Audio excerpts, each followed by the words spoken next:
Salutations, you fantastic denizens of the internet.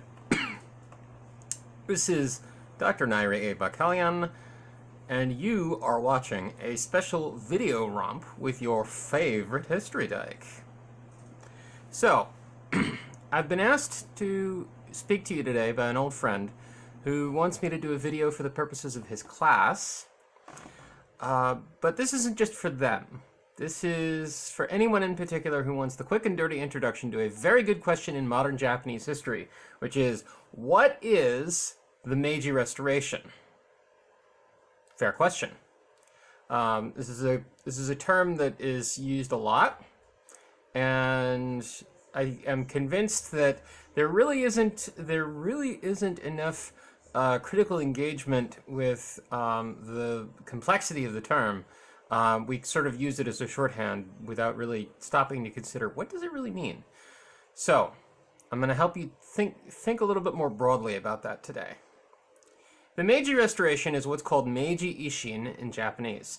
So this was a chain of events connected to the end of the Tokugawa shogunate, which had existed from 1603 to 1867, and the nominal restoration of the emperor to direct power, along with their associated large-scale societal, technological, political changes. And it bears the name Meiji because Meiji was the emperor who was nominally restored, and that was his reign name, his era name, and he reigned from 1867 to 1912. Meiji era is 1868 to 1912. Since then, we've had Taisho, Showa, Heisei, and we're now in the Reiwa era. So, if you've heard of the Meiji Restoration, chances are you've probably heard it defined along those lines too. Let's slow down a sec. Stay with me. We want to delve a little deeper than usual here because the so-called restoration is not what the name makes it seem, and it isn't nearly as simple or neatly defined as commonly thought. First of all, the restoration's temporal parameters are difficult to define precisely. Sometimes it's confined to 1868. You might see it called the Meiji Restoration of 1868. Sometimes it's also defined more broadly from the arrival of Commodore Perry's American Naval Squadron in 1853 through to the War of 1868, or sometimes it's defined from 1853 to 1877, the latter date being the end of the Seinan War. Seinan War, of course, being the final samurai uprising of the early Meiji era, part of the inspiration that went into the movie The Last Samurai.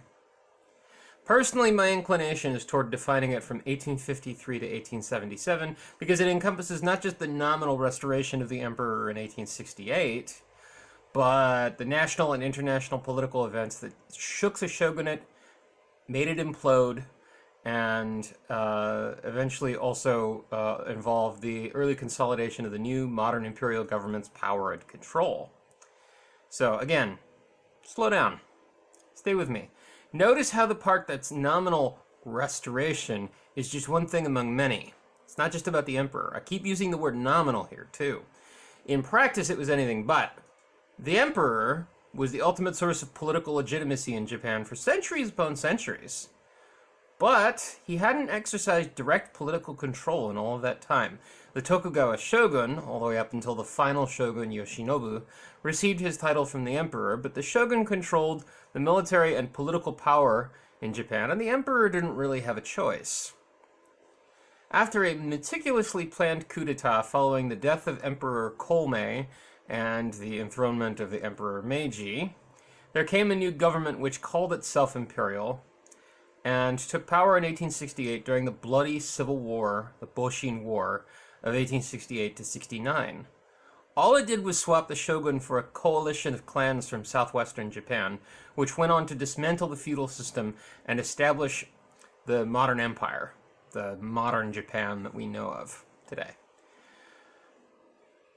The emperor didn't really have any more of a direct say after 1868 than he had before, but he was a little bit more visible in the new government. So, we shorthand that and we say the Meiji Restoration. Simultaneously, while there was a lot that remained constant, there was immense technological and social change from the 1850s onward, to the point that the Japan of about 1880 and the Japan of 1850 were very different. Everything from food to political organization to discourse to communications technology to language to weapons to military organization to naval architecture, very different. On that count, too, it's not really a restoration, it's more of a revolution, a major shakeup. So, across broad swaths of Japanese society, it's more of a revolution than a restoration. Messy, awkward, and eventful, and to study it is a challenge. But if you think about it, history in general is messy, and it doesn't ever really fit neatly into neat boxes and crisply defined dividing lines between befores and afters. Think about the multifaceted, decades-long aftermath of World War II, or the impact of the ways in which the American Civil War is still being fought out today. The Meiji Restoration, or better phrased, the Meiji Revolution, is no different. So, if you want to learn more about this period, follow me on social media, Facebook, Twitter, Patreon, Twitch, at Riverside Wings.